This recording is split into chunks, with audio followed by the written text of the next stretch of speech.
ಸಾವಿತ್ರಿ, ಹೇಳು, ಈಗ ನಾನು ಒಪ್ಪು. ನಿನ್ನ ಗಂಡನ ಪ್ರಾಣ ಉಳಿಸಿಕೊಳ್ಳಲು ನಿನಗಿರುವುದು ಒಂದೇ ಮಾರ್ಗ. ನೀನು ನನ್ನ ಒಳಗಬೇಕು, ಇಲ್ಲ ನೀನು ಮನ ತುಂಬೆ ಹಾಡಬೇಕು. ಹೇಳು.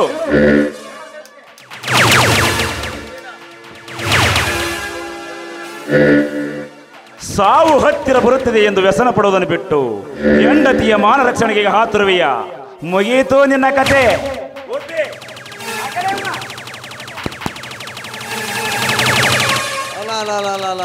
ಅಲ್ಲಪ್ಪ, ಇವ ನೋಡಿದ್ರ ಕಟ್ ಹೊಡಿ ಅಂತಾನ. ಸಾಕಿ ನಿಂಗ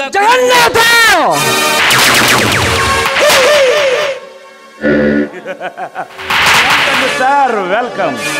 ಇಷ್ಟೊಂದು ರೋಷದಿಂದ ಬಂದಿರುವಲ್ಲ, ಅದೇ ಸಮಾಧಾನದಿಂದ ಬಂದಿದ್ದರೆ ಈ ಸಾವಿತ್ರಿಯ ಸುಖ ಪಡೆಯುವುದರಲ್ಲಿ ನೀನು ಪಾಲ್ದಾರನಾಗಬಹುದಿತ್ತು. ನಾಯಿ,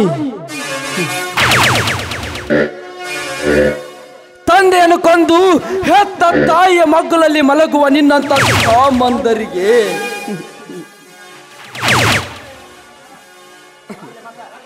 ಭಾರತಾಂಬೆಯ ಮಡಿಲಲ್ಲಿ ಬೆಳೆದ ನಿನ್ನಂತ ಹೆಂಗರಿಯರ ಮಾನವನ್ನು ಹಾಳು ಮಾಡುವ ನಿನ್ನಂತ ಕಾಮುಕರಿಗೆ ಒದ್ದು ಬುದ್ಧಿ ಕಲಿಸುವ ಒದ್ದು ಬುದ್ಧಿ ಕಲಿಸಲು ಬಂದ ನಾನು ಬಾ ಹೊಂಡ.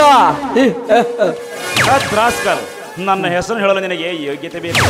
ಸುಮ್ಮನೆ ಈ ಹೆಣ್ಣನ್ನು ಬಿಟ್ಟು ಹೋದರೆ ನಿನ್ನ ಜೀವ ಉಳಿಯುತ್ತದೆ, ಇಲ್ಲದಿದ್ದರೆ ನಿನ್ನ ಸರ್ವನಾಶ ಖಂಡಿತ. ಪಾಪಿ, ಹೆಣ್ಣು ಎಂದು ಎಷ್ಟು ಕೀಳಾಗಿ ನೋಡಿವೆಯಲ್ಲೋ ಅಕ್ಕಿ ಅಕ್ಕಿ. ಹೆಣ್ಣು ಎಂದರೆ ನಿನಗೆ ಹೆಂಡತಿಯಾಗಿ ಅಕ್ಕ ತಂಗಿಯರಾಗಿ ಅಷ್ಟೇ ಅಲ್ಲ, ತುತ್ತು ಅನ್ನವನ್ನು ಇಕ್ಕಿ ಎದೆ ಹಾಲನ್ನು ಉಳಿಸಿದ ಹೆಣ್ಣು ಕೂಡ ಒಬ್ಬ ಗರತಿತನದ ಕಣಿ. ಜಗನ್ನಾಥ, ಭಾರತಾಂಬೆಯ ಸ್ವತಂತ್ರದಲ್ಲಿ ಕಪಿಮಷ್ಟಿಯಲ್ಲಿ ಸಿಲುಕಿ ಬ್ರಿಟಿಷರ ಗುಂಡೇಟಿಗೆ ಎದೆಯನ್ನು ಒಡ್ಡಿದ ಆ ಸಂಗೊಳ್ಳಿ ರಾಯಣ್ಣ ಸತ್ತ ಕಾಯುವ ಕನ್ನಡತಿ ಮೈದರನ ಬೆಲೆಗೆ ಒಬ್ಬಂಟಿಯಾಗಿ ಹೋರಾಡಿ ಆತನ ಗುಂಡೇಟಿಗೆ ಬಲಿಯಾದ ವೀರ ಮದಕರಿ ನಾಯಕನ ತಾಯಿ ಒಬ್ಬ ಕನ್ನಡತಿ.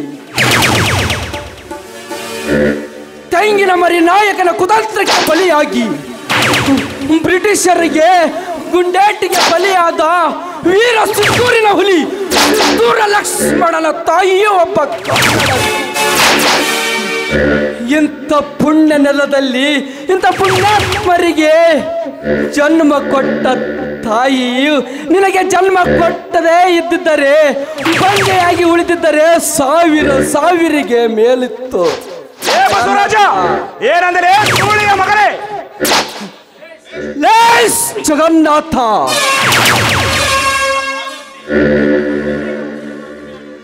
ತನ್ನಿಗೆ ಹುಟ್ಟಿದ ಮಗನೇ ಆಗಿದ್ದರೆ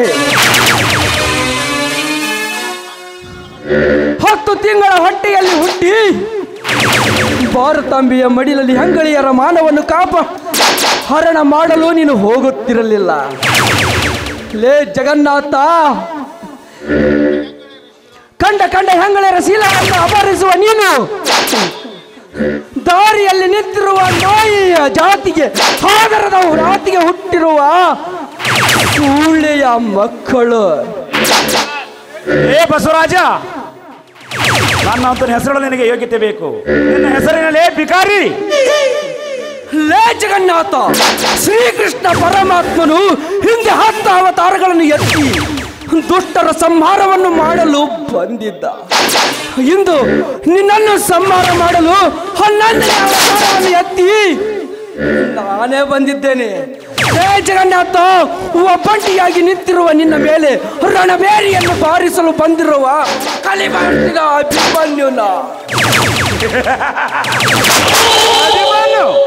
ಹಿಂದೆ ಮಹಾಭಾರತದಲ್ಲಿ ಅಭಿಮನ್ಯು ಸಮಯ ಸಿಕ್ಕರೆ ಶಿವನ ಹಣೆಯಲ್ಲಿ ಬೆವರ ಬರುವಂತೆ ಯುದ್ಧವನ್ನು ಮಾಡುತ್ತಿರುವುದು ಬಣ ತೊಟ್ಟಿದ್ದ. ಆದರೆ ಜಯದ್ರಥನ ಮೋಸಕ್ಕೆ ಬಲಿಯಾಗಿ ಹತನಾದ. ಇಂದು ನೀನು ಕಲಿಯುಗದ ಕರ್ಣನಾದರೆ ನಿನ್ನ ಕೈ ಕಡಿಯುವ ಕರ್ಣ ನಾನಾಗಬೇಕಾಗುತ್ತದೆ. ಜಗನ್ನಾಥ, ಕರ್ಣನ ಹೆಸರನ್ನು ಹೇಳಲಿಕ್ಕೆ ಒಂದು ಮರ್ಯಾದೆ ಬೇಕು. ಕರ್ಣನು ಪರನಾರಿಯರ ಮಾನವನ್ನು ಕಾಪಾಡಿದನೇ ಹೊರತು ನಿನ್ನ ಹಾಗೆ ಬೇರೆಯವರ ಹೆಣ್ಣು ಮಕ್ಕಳ ಮೇಲೆ ಏರಿ ಹೋಗಿ ಮಾನಭಂಗ ಮಾಡಲು ಪ್ರಯತ್ನ ಪಡಲಿಲ್ಲ. ಏ ಗೋಪಿ, ಏನು ಹಾಗೆ ನೋಡ್ತೀರಿ? ಕಟ್ಟಲೇ ಅಲ್ರಿ, ಇವ ಇತ್ತ ಜಗ್ಗ ಅಂತಾನ, ಅವ ಅತ್ತ ಜಗ್ಗ ಅಂತಾನ. ಅಲ್ರಿ ಜಗನ್ನಾಥರ್ಗ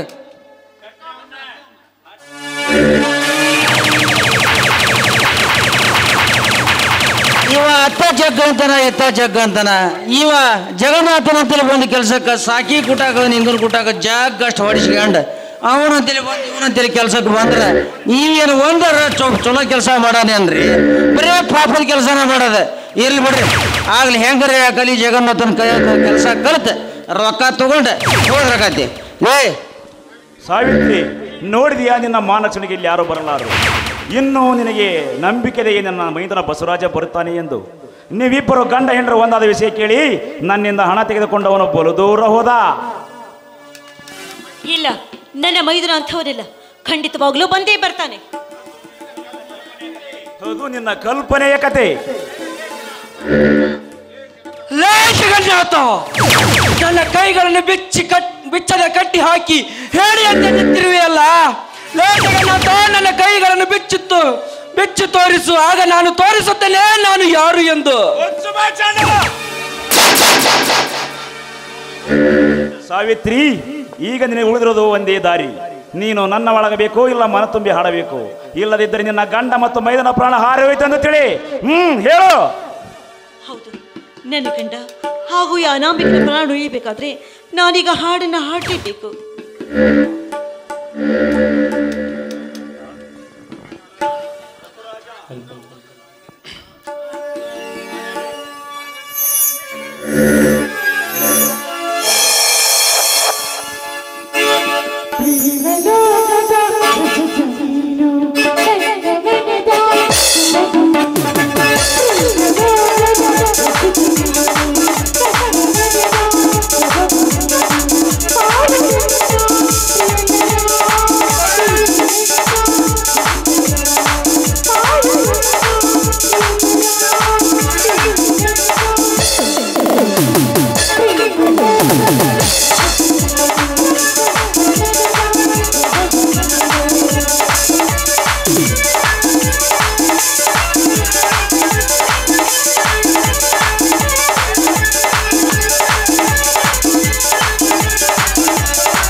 ಆದರೆ ಈ ಅನಾಮಿಕ ನಿನಗೋಸ್ಕರ ಮತ್ತು ನಿನ್ನ ಪ್ರಾಣಕ್ಕೋಸ್ಕರ ಬೇಳದಿಂದಲೇ ಆತುರ ಪಟ್ಟಿದ್ದಾನೆ.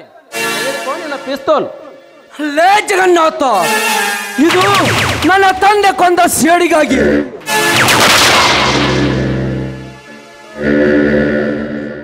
ಲೇ ಜಗನ್ನಾಥ, ಇದು ನನ್ನ ಮನೆತನವನ್ನೇ ಸರ್ವನಾಶ ಮಾಡಿದ್ದಕ್ಕಾಗಿ. ಲೇ ಜಗನ್ನಾಥ, ಪರನಾರಿಯರ ಮಾನ ಅಪಹರಣ ಮಾಡಿದ್ದಕ್ಕಾಗಿ. ಜಗನ್ನಾಥ,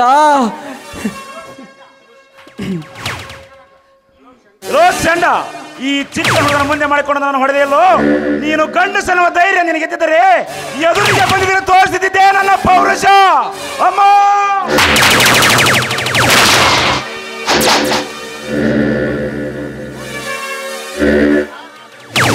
ಯಾರಾದರೂ ಈ ಅನಾಮಿಕನ ವಿಷಯವನ್ನು ಯಾರಿಗಾದರೂ ಹೇಳಿದರೆ ಇವನಿಗಾದ ಗತಿಯೇ ನಿಮಗೆಲ್ಲರಿಗೂ ಆಗುವುದು.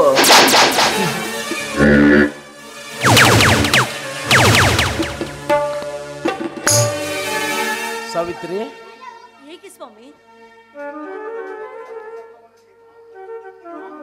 ಮಾವನವರಂತರೂ ಸ್ವರ್ಗಸ್ಥವನ್ನು ಸೇರಿದ್ರು.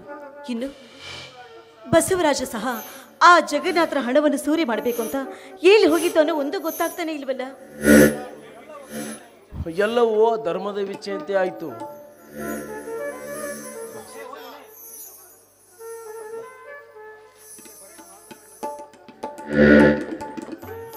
ಅಪ್ಪಾಜಿ, ಹೀಗೆ ಬರೀ ಮಾತನಾಡುವಿರೋ ಅಥವಾ ಅಮ್ಮನಿಗೆ ಮಾಂಗಲ್ಯ ಭಾಗ್ಯ ಕಲ್ಪಿಸಿಕೊಡುವಿರೋ?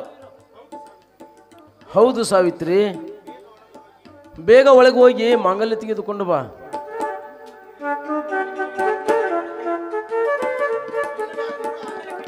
ಇಂದು ನಿನಗೆ ಮರು ಮಾಂಗಲ್ಯ ಕಟ್ಟುತ್ತೇನೆ, ಬೇಗ ಹೋಗಿ ತೆಗೆದುಕೊಂಡು ಬಾ ಸಾವಿತ್ರಿ.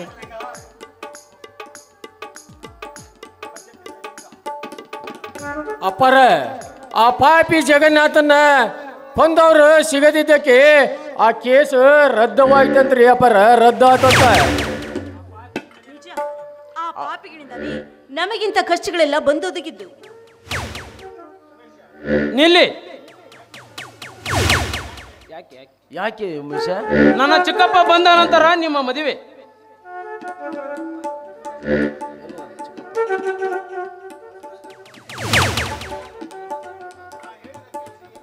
ಉಮೇಶ, ನಾ ಹೇಳಿದ ಕೆಲಸವನ್ನು ಏನು ಮಾಡಿದೆ? ಓಹೋ, ಆ ವಿಷಯವೇ. ಇದು ನಾ ತಂದ ಮಾಂಗಲ್ಯ, ನನ್ನ ಸ್ವಂತ ದುಡಿಮೆಯಿಂದ ತಂದ ಮಾಂಗಲ್ಯ. ಕಟ್ಟಿ ಅಪ್ಪಾಜಿ.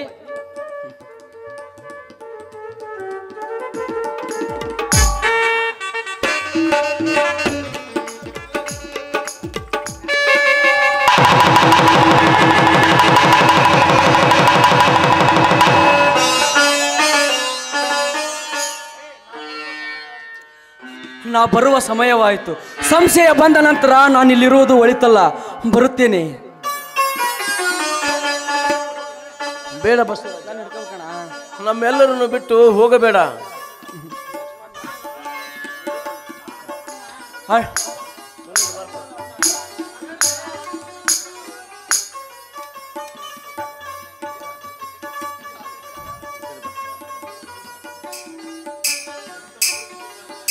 ಅಣ್ಣಂದಿರ, ಓ ಅಕ್ಕಂದಿರ, 10 ಪೈಸಾ ಕೊಟ್ಟು ಪುಣ್ಯ ಕಟ್ಟಿಕೊಳ್ಳಿರಿ. 10 ಪೈಸಾ ಪುಣ್ಯ ಕಟ್ಟಿಕೊಳ್ಳಿ. ಅಯ್ಯೋ ಸ್ವಾಮಿ, ಏನ್ರಿ ಇದು?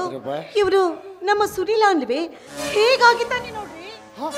ಓ, ಇದು ನನ್ನ ಅತ್ತಿಗೆಯ ಧ್ವನಿ. ಹಾ ಹೌದು, ಇದು ನನ್ನ ಅತ್ತಿಗೆಯ ಧ್ವನಿ. ಹತ್ತಿಗೆ ಅಣ್ಣ, ಹತ್ತಿಗೆ ಅಣ್ಣ, ಇದು ಸುನಿಲ.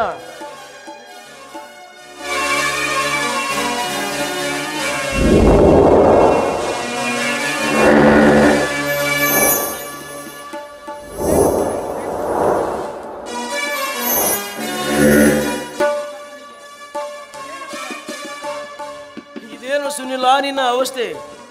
ಅಣ್ಣ, ಇದು ನನ್ನ ಕರ್ಮದ ಫಲ. ಹೊಣ್ಣ, ನನ್ನ ಕರ್ಮದ ಫಲ ಇದು. ಗಂಡನಿಯ ಮಾತು ಕೇಳಿ ನಡೆದುಕೊಂಡ ತಪ್ಪಿಗಾಗಿ ಆ ದೇವರು ಕೊಟ್ಟ ವರದ ಫಲ ಅಣ್ಣ, ಇದು ವರದ ಫಲ. ಅಣ್ಣ ಅತ್ತಿಗೆ ತಮ್ಮಂದಿರನ್ನು ಹಿಂಸಿಸಿದ ಈ ಪಾಪಿಗೆ ಆ ದೇವರು ಕೊಟ್ಟ ಫಲ ಅಣ್ಣ, ಇದು ವರದ ಫಲ.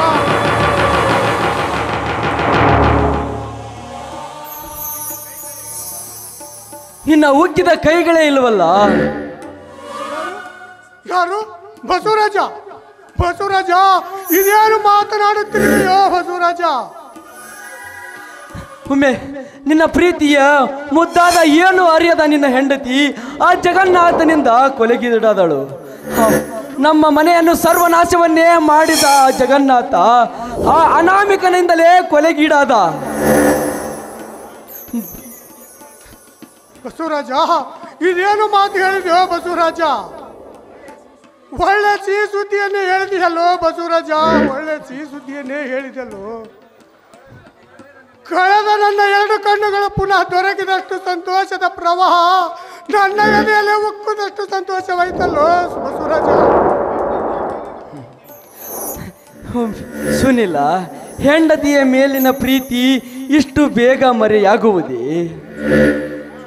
ಬಸವರಾಜ, ಚುಚ್ಚಿ ಚುಚ್ಚಿ ಆದ ಕಹಿ ಘಟನೆಗಳನ್ನು ನೆನಪಿಸಿ ನನ್ನನ್ನು ವಿಚಿತ್ರ ಮಾಡಬೇಡ ಸುನಿಲ. ನಿನ್ನ ಕಾಲಿಗೆ ಬಿದ್ದು ಕ್ಷಮೆ ಕೇಳುತ್ತೇನೆ. ಇರಲಿ ಬಸವರಾಜ. ಸುನಿಲ, ಸಮಾಧಾನ ತಂದುಕೋ. ಬಸವರಾಜ, ಚುಚ್ಚಿ ಚುಚ್ಚಿ ಮಾತಾಡಬೇಡ. ಹೋಗ್ಲಿ ಬಿಡು, ಆಗಿದ್ದಾಗಿ ಹೋಗಿದೆ. ಬಸವರಾಜ, ನಮ್ಮ ಪಾಲಿಗೆ ವಿಷಯವಾಗಿ ನಮ್ಮ ಸಂಸಾರವನ್ನೇ ಬಡಿದು ಹಾಕಿದ ಆ ಪಾಪಿಗಳಿಗೆ ಈ ಭೂಮಿ ಋಣವನ್ನ ತೀರಿಸಿದವರು ಯಾರಪ್ಪ? ಆ ಪಾಪಿ ಜಗನ್ನಾಥನು ಈ ಅನಾಮಿಕನ ರೂಪದಲ್ಲಿ ಬಂದು ಈ ನನ್ನ ಚಿಕ್ಕಪ್ಪನಿಗೆ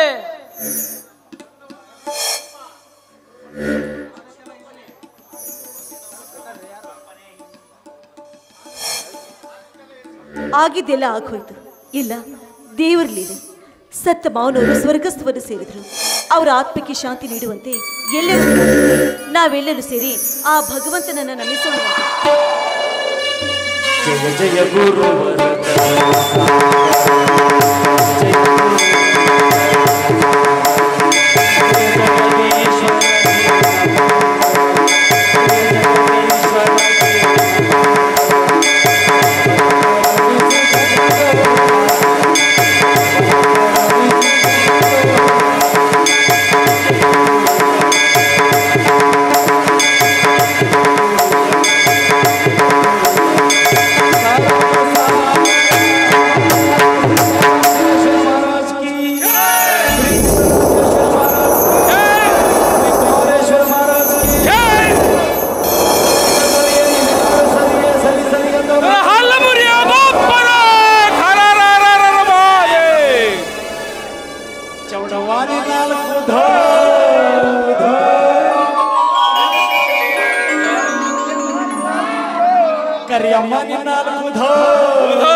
ಪಾರ್ವತಿ